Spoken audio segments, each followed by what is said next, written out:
Assalamualaikum everyone. How are you?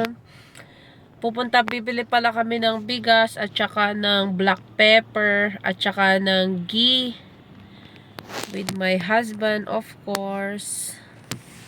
Tingnan nyo ang panahon. Kakatapos lang palang umulan ngayon. Kaya tsaka pala spring na sa amin. Pero yung weather talaga naman, ayan o, mahangin pa nga dyan o. Oh. Ayan, pagkatapos umulan, uminit na naman. Oh. Diba? Lakas ng hangin. Ayan, dito kami nabili oh.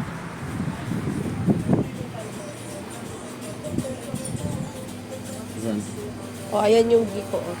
Ayan, kukuha ko niyan. Bitbit na ng aking asawa yung bigas.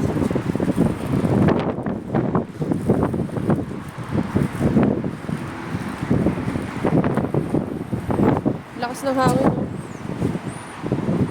Ito naman yung ghee at black pepper. Siya. Ito naman, lakas ng hangin. Uwian na. Bye. Yun lang. Assalamualaikum. Bye.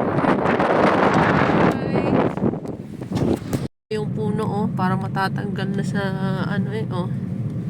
Malakas yung hangin talaga oh. Oh.